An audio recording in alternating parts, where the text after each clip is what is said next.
እሸቱ አጨብጫቢ ነው የምትሉ እሸቱን እናከብረዋለን፣ አከብረዋለሁ። አጨብጫቢ ነው፣ እርልም ያለ አጨብጫቢ። እዚህ ለንደን ላይ እንኳን መጥቶ ነው ለንደኖች ቤታቸው በጣም ትንሽ ነው፣ አይጥ ቁጭ ብላችሁ ዝልል ያለ ይወጣል አይልም። መጥቶ እዚህ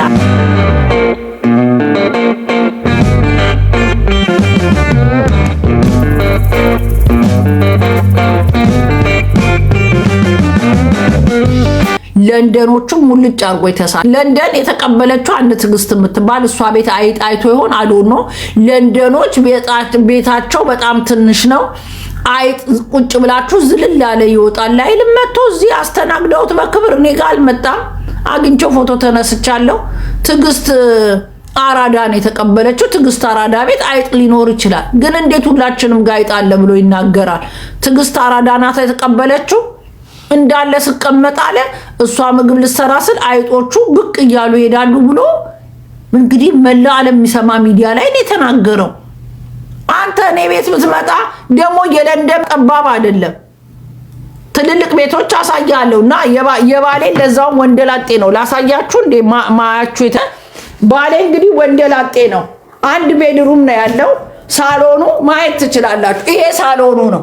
ይሄ ምን አባ ነው የጠበበው? ይሄን የሚያክል ሳሎን ይሄ ምን አባ ነው የሚጠበው? ጠባብ ነው እያለ እሸቱ ሆድቃ ያንተ የትግስት ቤት ከጠበበ ባሌ ወንደላጤ ነው። እንግዲህ ገና ከኔ ጋር ቀለበት አድርጓል። ቬሎ የለበስኩ ቀን ነው የምገባው።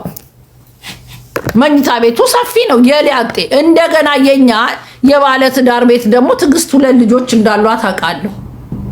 ምን እንዳጠበበው ቤቷን ባላቅም ቤቷ ጠቧል። ስቀመጥ አይጥ ዘሎ ይወጣል ይላል።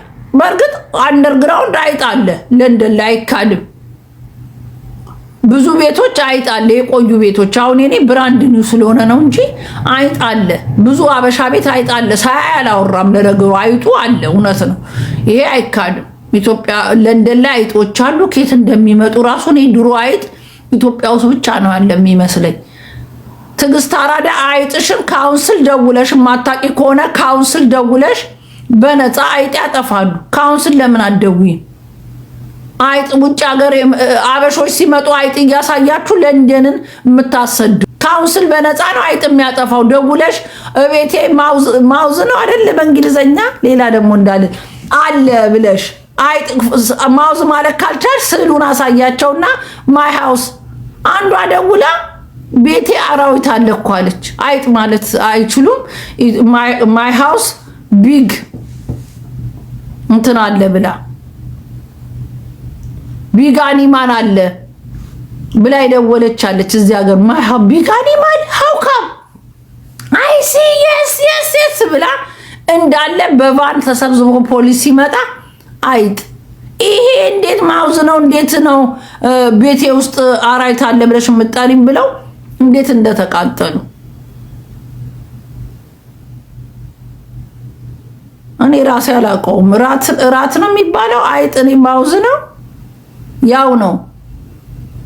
አራዊትና እንትን አለ ብላችሁ ፖሊስ የምትጠሩት ነገር እንግሊዘኛ ምን እኔ የአባቴ እናትና ቋንቋ አይደለም እኮ በምችለው እድሜ ለጎግል ዛሬ ጎግል ላይ ማግኘት ትችላላችሁ። እንትና እሸቱ እንኳን ሲመጣ አይጣችሁን አሰበስቡም። ሌላው ቢቀር እንትና ምንድነው ያ ፊልም ምን ነበረ? ጄሪና ምን ነበረ ስማቸው? እሱን ፒክቸር እኮ ማሳየት ትችላለች። ቶሚና ጄሪ ማይ ሃውስ ኢዝ ቶሚ ኢንሳይድ ማለት እኮ ትችላለች። ያ ማይ ሃውስ ቶሚ ኢንሳይድ ያ ሺ ካን ሴይ ዳት ከጠፋባት እሸቱን አምጥታችሁ አይጥ እያሳያችሁ የምታሰድቡን ቶሚና ጀሪ ኢዝ ማይ ሃውስ ኤቭሪ ዴይ ማለት ስለማያውቁት አይደውሉም። አይጦቹ ይደራጃሉ። እንግዳ ሲመጣ ያሉ ከዛ ውጭ ሀገር ሄዱና እንግሊዝ ሀገር እንዳለ ስትቀመጡ አይጥ ይመጡብናል። ድመት ማን ያሳድጋል? ድመትማ የለም። ጄሪ አለች ካልሽ ድመት ቤትሽ ሰብስበሽ ነው የምታስቀምጪው። ድመት የሚያሳድግ አበሻ እኔ ምንም አላየውም።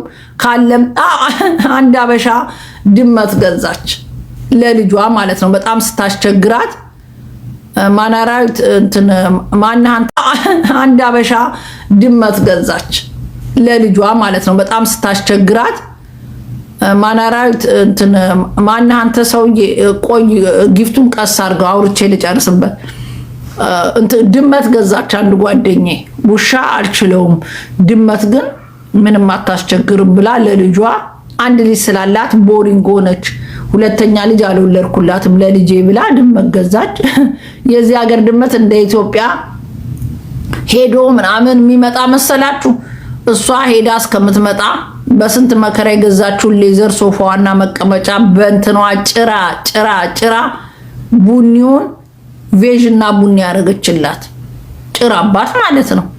በዛ ላይ እንደዚህ ድመቶቿ መደበቅ አይችሉም። ጣውላ ወይ ምንጣፍ ነው ሄዳ ሳታስበው እንትኖ ላይ ሶፋችሁ ጨርቅ ከሆነ ጥግ ላይ አራቸውን ያራሉ። ፍዳዋል። ልጇ ደግሞ እንዴት ብላ ታባራት? ኦልሬዲ ልጇና ድመቷ ተላምደዋል። ምን ይሻለኛል? እቺን ድመት ባባር ልጄ ልትጎዳ ነው።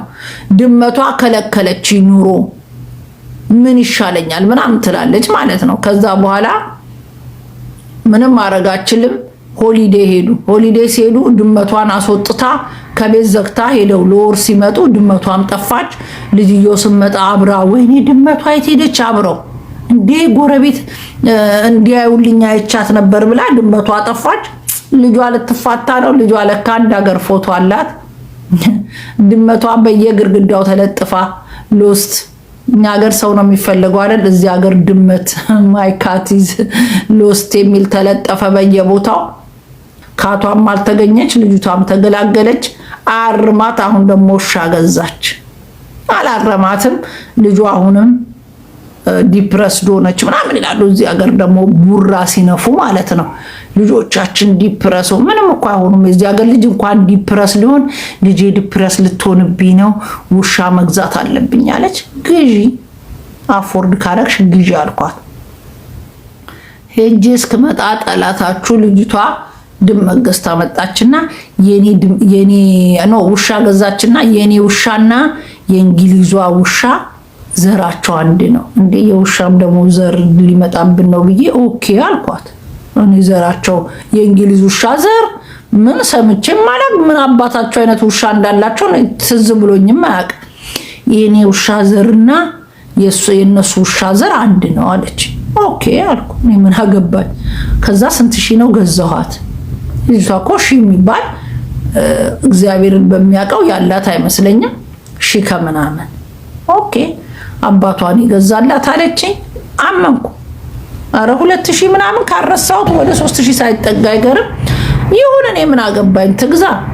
የእንግሊዝቷ ቀርቶ የምኗም ዘር የኛ ቤት ውሻም አለን። መስሎ ማደር የሚባል ውሻ አለን። ስንት ውሻ አለን። መስሎ ማደር ዘር ይኑራት። የኛም እግዚአብሔርን ባልፈራ የኛም የንግስቷ ዘር ናት። የኢትዮጵያ የሚኒሊክ ዘር የኛ ውሻ ከሚኒሊክ ጋር የሚኒሊክ ውሻና የኛ ቤት ውሻ ዘራቸው አንድ ነው አልኳት። እኔ ስሞታለሁ እንዴ እሷ ከዚህ ሀገር ትገናኝ? እኔም ከሀገሬ ከነ ሚኒሊክ ውሻ ጋር የኛ ሚኒሊክ ውሻ ዘራቸው አንድ ነው። የኛ ቤት ውሻ መስሎ ማደር ውሻችን አልኳት። እቺ የሷ ደግሞ ኧረ ምንድነው ስሟ? የውሻዋ ስም ኧረ ረሳሁት። እንደ ጂሚና እንደ ምናምን ናት። በዚህ ሀገር ውሻ ነው የተሰጣ ስሟ። የኛ መስሎ ማደር ናት። መስሎ ማደር ከዛ ትታቀፋለች አልኩሽ። ጥፍር መቁረጫዋ፣ መታጠቢያዋ በቃ ምንም የቀረ የለ ተገዛላት።